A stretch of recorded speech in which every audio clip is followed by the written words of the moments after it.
यहाँ सदन में बैठे सभी लोगों से एक बार कहूंगी कि बोलिए सियावर रामचंद्र की जय, बोलिए बजरंग बली की बैठिए अरे बैठिए डॉक्टर रागिनी। आपके समय से हमने उत्पादन बढ़ाया। अब आप कहेंगे कि उत्पादन तो हो रहा है लेकिन वितरण नहीं है। वितरण भी हो रहा है, वितरण भी हो रहा है। आपके उसी जौनपुर में भी हो रहा है। बदलापुर के विधायक जी को दिखाई देता है, आपको नहीं दिखाई देता है मछली शहर में। तो हम क्या, उसके लिए चश्मे की आवश्यकता है। और जहां तक और अगर वितरण में आपको कठिनाई आ रही है तो इन 9 वर्षों की सरकार में आपने वितरण को ठीक करने के लिए क्या किया? कितने अधिकारियों पे कार्यवाही की? क्या बेटरमेंट लेकर के आए? समाजवादी पार्टी की महिला विधायक ने यूपी विधानसभा के अंदर सियावर रामचंद्र की जय ये नारे क्यों लगवाए, बजरंग बली की जय ये नारे क्यों लगवाए? कैसे उनकी भिड़ंत हुई ऊर्जा मंत्री ए.के. शर्मा से और इस भिड़ंत की वजह क्या थी? चलिए आपको जल्दी से ये सारी बात बताते हैं, फिर हम आपको मछली शहर से समाजवादी पार्टी की विधायक डॉक्टर रागिनी सोनकर की वो पूरी स्पीच सुनाएंगे, सदन के अंदर उनका संबोधन सुनाएंगे और कैसे ऊर्जा मंत्री से उनकी 1 to 1 जो है एक हीटेड डिबेट होती है सदन के अंदर, वो भी आपको सुनाएंगे। दरअसल रागिनी सोनकर तंज कसते हुए ऊर्जा मंत्री के सामने ये कह रही थी कि भाई प्रदेश में डिमांड और सप्लाई जो इलेक्ट्रिसिटी की है सब बराबर है, 24 घंटे लाइट आ रही है। उन्होंने कहा कि अगर ऐसा है तो 12-12 घंटे गांव में और 4 से 6 घंटे शहरों में अघोषित पावर कट क्यों है?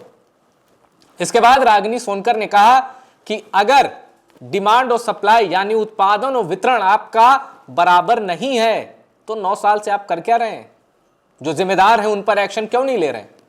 इसके बाद बिजली के प्राइवेटाइजेशन और अडानी समूह से 5 रुपए से ज्यादा, कुछ 5 रुपए से कुछ ज्यादा की एक रकम है प्रति यूनिट, उस पर बिजली लेने के सवाल पर उन्होंने ऊर्जा मंत्री को घेरा, जिसके बाद ए.के. शर्मा ने भी जवाब दिया। अब वो ठहरे सत्ता पक्ष के, तो उन्होंने बाकायदा एक तथ्यों के साथ ये कहा कि आपके समय में फला फला हिसाब था, हमारे समय ये हिसाब है। अब इस पूरी चर्चा के बाद रागिनी सोनकर का संबोधन वायरल है। हालांकि उनके सवालों का जवाब ए.के. शर्मा ने दिया, पर रागिनी सोनकर ने जो सवाल ए.के. शर्मा से पूछे उसमें कुछ विशेषता थी। जैसे पेशे से डॉक्टर हैं, आरजीकर कॉलेज, वहां से उनका एमबीबीएस है, उसके बाद दिल्ली एम्स तक उनका सफर। उसके बाद रागिनी सोनकर ने बताया कि कैसे अखिलेश यादव की पहल पर वो राजनीति में आई। एक मुलाकात में अखिलेश यादव ने कहा था कि पढ़े लिखे लोगों का राजनीति में आना जरूरी है। और अब जब उत्तर प्रदेश विधानसभा के अंदर रागिनी सोनकर सवाल पूछती हैं तो वो जरूरत दिखती है कि आखिर क्यों पढ़े लिखे लोगों का राजनीति में आना जरूरी है। रागिनी सोनकर जिन फैक्ट्स पर बात कर रही थी और जो तथ्य गिना रही थी वो कागज देखकर नहीं बोल रही थी। वो सवाल ऊर्जा मंत्री से जब पूछ रही थी तो वो कहीं देखकर नहीं पढ़ रही थी, उन्हें पता था उन्हें क्या पूछना है। फैक्ट्स एंड फिगर एकदम क्लियर थे।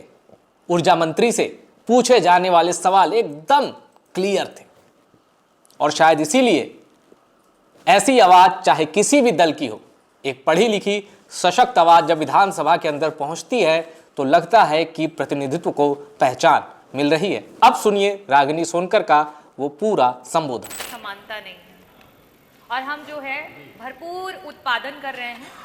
पूरे प्रदेश को 24 घंटे बिजली मिल रही है।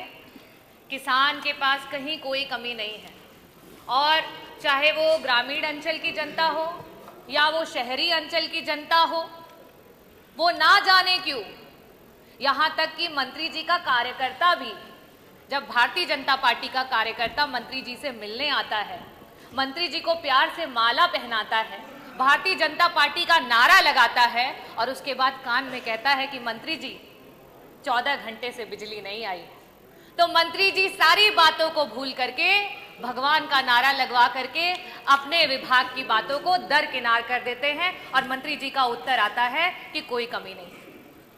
खैर, मैं मंत्री जी आपसे ये पूछना चाहूंगी कि अगर आपने ये जवाब दिया है कि सरकार का जो उत्पादन है और उसकी जो डिमांड है उसमें अगर कहीं पे भी कोई असमानता नहीं है, तो ये जो अघोषित कटौतियां हो रही हैं, ये जो अनौपचारिक कटौतियां हो रही हैं, ग्रामीण अंचल में 12-12 घंटे की कटौतियां हो रही हैं, शहरी जो इलाका है उसमें 4 से 6 घंटे की कटौतियां हो रही हैं, इसका क्या कारण है? मेरा दूसरा प्रश्न मंत्री जी आपसे ये है कि अगर आप ये कह रहे हैं कि उत्पादन आपने बहुत बढ़ा लिया है, ऐसी स्थिति में हम क्या समझें कि जो वितरण है उसमें कहीं कठिनाई आ रही है विभाग को? और अगर वितरण में आपको कठिनाई आ रही है तो इन 9 वर्षों की सरकार में आपने वितरण को ठीक करने के लिए क्या किया? कितने अधिकारियों पे कार्यवाही की? क्या बेटरमेंट लेकर के आए? मंत्री जी अभी कुछ दिन पहले जौनपुर में बदलापुर महोत्सव में आए थे, वहां पे उन्होंने मंच से बदलापुर में एक जो है उप केंद्र बनाने के लिए वहां से आपने आश्वासन दिया। उसी के बगल से मैं भी आती हूँ, मछली शहर से विधायक हूँ, हमारे बीच में अपना दल से बैठे हुए हैं डॉक्टर पटेल जी, वो भी विधायक है।